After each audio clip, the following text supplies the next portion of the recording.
ഇപ്പോഴത്തെ ഈ താരസംഘടനയ്ക്കകത്തെ നീക്കങ്ങളിൽ ആരൊക്കെ ഏതൊക്കെ ചേരിക്കൊപ്പം എന്നതാണ് പ്രകടമാവുന്ന കാര്യം. സാധാരണ രീതി നമ്മൾ കണ്ടതാണ്.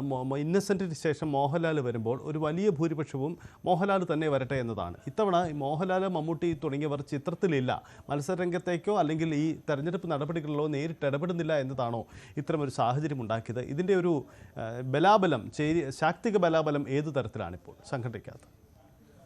സൈസ് ഈ ഹേമ കമ്മിറ്റി റിപ്പോർട്ട് അതിനുശേഷമുള്ള പ്രശ്നങ്ങൾ അമ്മയ്ക്കുള്ളിൽ ചെറിയ പ്രശ്നങ്ങളൊന്നും അല്ല ഉണ്ടാക്കിയിരിക്കുന്നത്. കാരണം ഇതിനകത്ത് പ്രധാനമായും പല പല ചേരികളായിട്ട് തന്നെ ഈ 505 താരങ്ങളിലും മാറിയിട്ടുണ്ടെന്നുള്ളതാണ് വസ്തുത. കാരണം അവർ പറയുന്ന പ്രധാനപ്പെട്ട കാര്യം, ഇതിനകത്ത് വന്നിരിക്കുന്ന പ്രധാനപ്പെട്ട താരങ്ങളെല്ലാവരും ആരോപണ വിധേയരായി മാറുന്ന ഒരു സാഹചര്യം ഉണ്ടായി. അപ്പോൾ ആ ഒരു ഘട്ടത്തിൽ തന്നെയാണ് അഡ്ഹോക് കമ്മിറ്റിയായിട്ട് രൂപപ്പെട്ടതും പിന്നെ അതുപോലും നേരെ രീതിയിൽ ഒരു വിജയമായി മാറിയതുമില്ല. പക്ഷേ മോഹൻലാൽ ഉൾപ്പെടെ കൃത്യമായി കഴിഞ്ഞ ജനറൽ ബോഡിയിൽ പറഞ്ഞിരുന്ന കാര്യം, താൻ ഇനി മത്സരിക്കില്ല എന്നുള്ളതിന് പ്രധാനപ്പെട്ട കാരണം ഹേമ കമ്മിറ്റി റിപ്പോർട്ടുമായി ബന്ധപ്പെട്ടുണ്ടായ ചർച്ചകൾ തന്നെയാണ്. പക്ഷേ അതിലൂടെ ഒരു ജനാധിപത്യമായ രീതിയിൽ പ്രസിഡന്റ് സ്ഥാനത്തേക്കും തുടർന്നുള്ള തസ്തികയിലൊക്കെ തന്നെ ജനാധിപത്യമായ രീതിയിൽ ഒരു മത്സരം തുറക്കുമ്പോഴേക്കും അത് അമ്മയിലെ താരങ്ങൾക്കുള്ളിൽ തന്നെ ഒരു വലിയ ആശ്വാസം ഉണ്ടാക്കുന്നുണ്ട്. അതോടൊപ്പം തന്നെ ഒരു ഇത്രയും വലിയ ഇപ്പം സൂചിപ്പിച്ചതുപോലെ തന്നെ ഇന്നസെന്റിന് ശേഷം മോഹൻലാൽ വരുമ്പോഴൊന്നും ഒരു യുനാനിമസ് തെരഞ്ഞെടുപ്പാണ്, അതിനൊരു വോട്ടെടുപ്പ് പോലും ഒരു കാര്യം വന്നിട്ടില്ല. പക്ഷേ ഇവിടെ അങ്ങനെയല്ല സ്ഥിതി.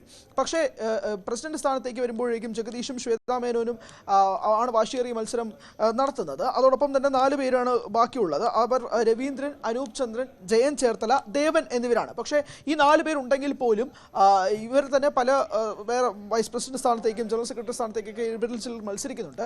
അവസാനം 31-ാം തീയതി വരുമ്പോഴേക്കും ഒരാൾക്ക് ഒരു സ്ഥാനത്ത് മാത്രമേ മത്സരിക്കാൻ സാധിക്കുകയുള്ളൂ. അപ്പോൾ ഈ 74 പത്രികകളിൽ നിന്നും ചുരുങ്ങി അതൊരു 17 പത്രികയായിട്ട് മാറുന്നൊരു ദിവസവും കൂടിയാണ് 31-ാം തീയതി വരാൻ പോകുന്നത്. അപ്പോൾ ഒരാൾക്ക് ഒരു സ്ഥാനത്തേക്ക് മത്സരിക്കാം. അതുകൊണ്ട് തന്നെ മിക്കവാറും ജയൻ ചേർത്തല പ്രസിഡന്റ് സ്ഥാനത്ത് നിന്ന് നാമനിർദ്ദേശ പത്രിക പിൻവലിക്കാനുള്ള ഒരു സാധ്യതയാണ് കാണുന്നത് നിലവിലുള്ള റിപ്പോർട്ടുകൾ പ്രകാരം. അതോടൊപ്പം തന്നെ ജഗദീഷിനുള്ള ഒരു പിന്തുണ, പ്രസിഡന്റ് സ്ഥാനത്തേക്ക് ജഗദീഷ് വരണം എന്ന് വാദിക്കുന്ന ഒരു പറ്റം സീനിയർ ആർട്ടിസ്റ്റുകളുണ്ട്. അതിൽ മോഹൻലാൽ, മമ്മൂട്ടി ഉൾപ്പെടെയുള്ള താരങ്ങൾ ജഗദീഷിന് പിന്തുണ നൽകുന്നുണ്ട് എന്നുള്ളതാണ് നമ്മൾ ഏറ്റവും ഒടുവിൽ മനസ്സിലാക്കുന്നത്. കാരണം ജഗദീഷ് സ്ഥിരമായി തന്നെ ജനറൽ ബോഡി മീറ്റിംഗിൽ പങ്കെടുക്കുന്ന ഒരാളാണ്. അതോടൊപ്പം തന്നെ ജഗദീഷിന് അമ്മയിലുള്ള സ്വാധീനം, അത് പ്രത്യേകിച്ച് വോട്ടാക്കി മാറ്റാനും പിന്തുണയാക്കി മാറ്റാനുമുള്ള ഒരു സ്ഥിതിയിലേക്ക് ജഗദീഷ് മാറുന്നുണ്ട്. എന്നാൽ ശ്വേതാ മേനോനും വളരെ ശക്തമായ രീതിയിൽ മത്സരം നടക്കുന്നുണ്ട്. പക്ഷേ ഇതിനെല്ലാം ഉപരി അമ്മയിൽ ഒരു വലിയ ആഭ്യന്തര കലഹം നടക്കുന്നുണ്ട് എന്നുള്ളത് തന്നെയാണ്. കാരണം പല പല ചേരികളായിട്ട് മാറുന്നു, പല താരങ്ങൾ ഉൾപ്പെടെ നോമിനേഷനുമായിട്ട് രംഗത്തെത്തുന്നു, ഇവരെ കണ്ട്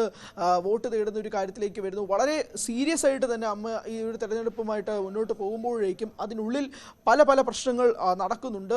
പല പല വ്യക്തിവൈരാഗ്യങ്ങൾ, കാര്യങ്ങളെല്ലാം തന്നെ ഇപ്പോൾ സംഭവിക്കുന്നുമുണ്ട്. അങ്ങനെ ഒരു വലിയ പ്രതിസന്ധിയിൽ, കാരണം കഴിഞ്ഞ ദിവസം തന്നെ നിർമ്മാതാക്കളുടെ സംഘടനയിൽ നിന്നും സാൻഡ്ര തോമസ് പത്രികയുമായി രംഗത്തെത്തുന്നത് നമ്മൾ കണ്ടതാണ്. അതിനുശേഷം നമ്മുടെ തന്നെ ചർച്ചയിൽ സാൻഡ്രയും ലിസ്റ്റൻ സ്റ്റീഫനും തമ്മിൽ ഒരു വലിയ പോര് തന്നെയാണ് നടന്നത്. അപ്പോൾ ഈ പോര് അമ്മ എന്ന സംഘടനയ്ക്കുള്ളിലുമുണ്ട്, അത് വലിയ രീതിയിൽ ചർച്ചയായി മാറുന്നുമുണ്ട്. പക്ഷേ പ്രസിഡന്റ് സ്ഥാനത്തേക്ക് ഇപ്പോൾ സൂചിപ്പിച്ച പോലെ 6 നോമിനേഷൻ വരെ അമ്മയുടെ ചരിത്രത്തിൽ തന്നെ ഇതിനു മുമ്പ് ഉണ്ടായിട്ടില്ലാത്തൊരു കാര്യമാണ്. അങ്ങനെ പല പല അജണ്ടകൾ വെച്ച് പലരുടെയും ഒരു തീരുമാനത്തിന് പ്രകാരമാണ് ഇപ്പോൾ ഇങ്ങനെ ഓരോ സ്ഥാനാർത്ഥികളെയും പോകുന്നത്. ഇപ്പോൾ അമ്മയുടെ പെൺമക്കൾ എന്ന വാട്സാപ്പ് ഗ്രൂപ്പിൽ പറയുന്നത് പോലെ അവർ മുന്നോട്ട് വയ്ക്കുന്ന ഒരു സ്ഥാനാർത്ഥി നവ്യ നായരാണ്. അപ്പോൾ അങ്ങനെ അവരിൽ നിന്ന് കൊണ്ടുവരിക, അവരുടെ ആളുകളെ വിജയിപ്പിച്ചെടുക്കുക, അങ്ങനെ ഒരു ചേരിതിരിവ് അമ്മയിൽ പ്രകടമായിട്ട് തന്നെ സംഭവിക്കുന്നുണ്ട് എന്നുള്ളത് മനസ്സിലാക്കുന്നു. പ്രേക്ഷകർക്ക് വേണ്ടി ചെറുതായിട്ട് നമ്മൾ ഏതൊക്കെ സ്ഥാനത്തേക്ക് മത്സരിക്കുന്നു എന്നുള്ളതാണ്. പ്രസിഡന്റ് നേരത്തെ സൂചിപ്പിച്ചതുപോലെ തന്നെ 6 പേരാണ്. 6 പേരുടെയും പേരുകൾ പറഞ്ഞു. വൈസ് പ്രസിഡന്റ് സ്ഥാനത്തേക്ക് മത്സരിക്കുന്നത് ആശ അരവിന്ദ്, അനൂപ് ചന്ദ്രൻ, ജയൻ ചേർത്തല, രവീന്ദ്രൻ, ലക്ഷ്മിപ്രിയ, നവ്യ നായർ, കുക്കു പരമേശ്വരൻ, ഉണ്ണി ശിവപാൽ, നാസർ ലത്തീഫ് എന്നീ 9 പേരാണ് വൈസ് പ്രസിഡന്റ് സ്ഥാനത്തേക്ക് മത്സരിക്കുന്നത്. വൈസ് പ്രസിഡന്റ് 2 പേരാണ് തിരഞ്ഞെടുക്കപ്പെടുക. അതിൽ തന്നെ 9 നോമിനേഷൻ വന്നിട്ടുണ്ട് എന്നുള്ളത് നമ്മൾ ശ്രദ്ധേയമായ കാര്യവും കൂടിയാണ്. ജനറൽ സെക്രട്ടറി സ്ഥാനത്തേക്ക് ബാബുരാജ, അനൂപ് ചന്ദ്രൻ, രവീന്ദ്രൻ, ജയൻ ചേർത്തല, കുക്കു പരമേശ്വരൻ എന്നീ 5 പേരാണ് നിൽക്കുന്നത്. ഇതിനകത്ത് വളരെ പ്രകടമായിട്ട് തന്നെ പറയാൻ പറ്റുന്നത് അനൂപ് ചന്ദ്രനാണ്. അനൂപ് ചന്ദ്രനും ജയൻ ചേർത്തലയും നിരവധി ജനറൽ സെക്രട്ടറി സ്ഥാനത്തേക്കും പ്രസിഡന്റ് സ്ഥാനത്തേക്കും ഒക്കെ തന്നെ നോമിനേഷൻ നൽകിയിട്ടുണ്ട്. അപ്പോൾ ആ ഒരു ഘട്ടത്തിൽ 31-ാം തീയതി ഒരു സ്ഥാനത്തേക്ക് മാത്രമേ മത്സരിക്കാൻ സാധിക്കുകയുള്ളൂ എന്നുള്ളത് അവർ തന്നെ വ്യക്തമാക്കേണ്ട കാര്യമാണ്. അതുകൊണ്ട് തന്നെ 17 പത്രികകളിലേക്ക് ഇത് ചുരുങ്ങുകയും ചെയ്യും. ജോയിന്റ് സെക്രട്ടറി സ്ഥാനത്തേക്ക് ആശ അരവിന്ദ്, അനൂപ് ചന്ദ്രൻ, വിനു മോഹൻ, രവീന്ദ്രൻ, ടിനി ടോം, കുക്കു പരമേശ്വരൻ, സരയു, ബാബുരാജ്, ലക്ഷ്മിപ്രിയ, സുരേഷ് കൃഷ്ണ, ജയൻ ചേർത്തല, ഉണ്ണി ശിവപാൽ, അൻസിബ ഹസൻ, ഈ 13 സ്ഥാനാർത്ഥികളാണ് ജോയിന്റ് സെക്രട്ടറി സ്ഥാനത്തേക്കുള്ളത്. അത് വലിയൊരു വാശിയേറിയ പോരാട്ടമായിട്ട് ജോയിന്റ് സെക്രട്ടറി സ്ഥാനത്തേക്കും മാറുന്നുണ്ട് എന്നുള്ളത് മനസ്സിലാക്കണം.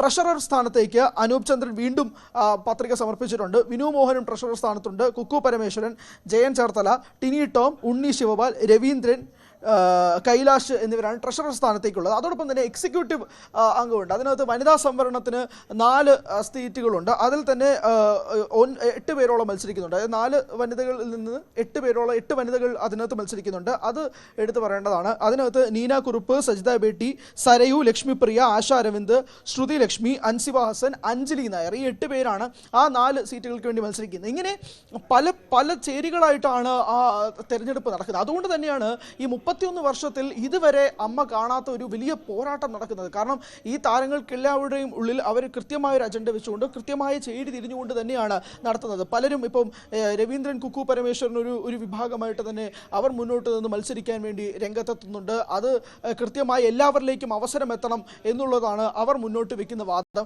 പക്ഷേ സീനിയർ താരങ്ങൾ അവരെല്ലാവരും അവരൊരു കൂട്ടായ്മയിൽ നിന്നുകൊണ്ട് സീനിയർ താരങ്ങളെ മുന്നോട്ട് കൊണ്ടുവരിക, എക്സ്പീരിയൻസ് മാറ്റർ ചെയ്യണമെന്ന് ആവശ്യം വെച്ചുകൊണ്ടാണ് ആ തലപ്പത്ത് വേണ്ടി സീനിയർ താരങ്ങൾ ഒരു വിഭാഗം ആളുകൾ മുന്നോട്ട് വരുന്നത്.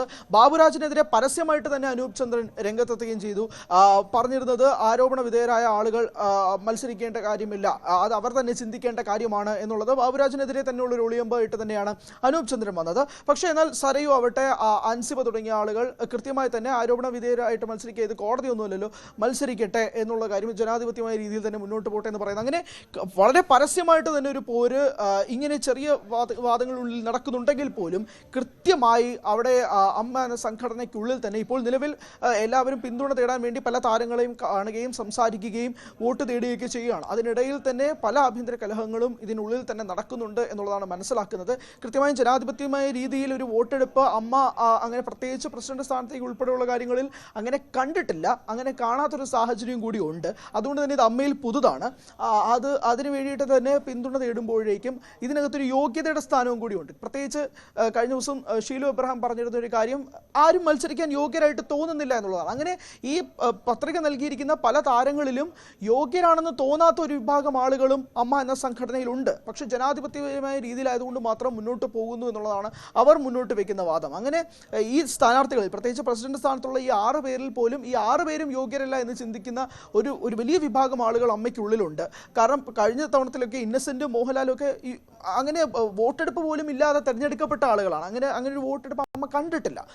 കാരണം എല്ലാവർക്കും സ്വീകാര്യരായ ആളുകളാണ്. അവർ തലപ്പത്തേക്ക് വരുന്നത് സംഘടനയ്ക്ക് ഗുണം ചെയ്യുമെന്ന് തന്നെയാണ് പറഞ്ഞിരുന്നത്. അതോടൊപ്പം തന്നെയാണ് ഈ പത്രികയൊക്കെ സമർപ്പിക്കുന്നതിന് മുൻപേ കുഞ്ചാക്കോ ബോബന്റെയും വിജയരാഘവന്റെയും പേരുകൾ ഒരു വിഭാഗം ആളുകൾ ഉന്നയിച്ചിട്ടുള്ളത്. അതിൽ പ്രധാനമായും ഈ ക്ലീൻ ചിറ്റ്, അതായത് ഇവർക്കെതിരെ യാതൊരുവിധ പ്രശ്നങ്ങളോ ഒന്നുമില്ല, അവർ തലപ്പത്തേക്ക് വരുമ്പോഴേക്കും എല്ലാവരെയും തുല്യരായി കാണും എന്നുള്ളൊരു കാര്യം കൂടി പല ആളുകളും പ്രത്യേകിച്ച് അമ്മയിലുള്ള പല ആളുകളും മുന്നോട്ട് വെച്ചിരുന്നൊരു കാര്യം. കാരണം അവരുടെ ആവശ്യങ്ങൾ പരിഗണിക്കപ്പെടുന്നില്ല എന്നുള്ളൊരു കാര്യം പലരും മുന്നോട്ട് വെച്ചിട്ടുണ്ട്. കാരണം ചിലർ വരുമ്പോഴേക്കും അവരുടെ ഫേവറിറ്റിസം അല്ലെങ്കിൽ അവർക്ക് വേണ്ടപ്പെട്ട ആളുകളുടെ കാര്യം മാത്രം മുന്നോട്ട് വരുന്ന രീതിയിലേക്കും ചില സംസാരങ്ങളുണ്ട്. അപ്പോൾ അവരിലേക്കും എത്തും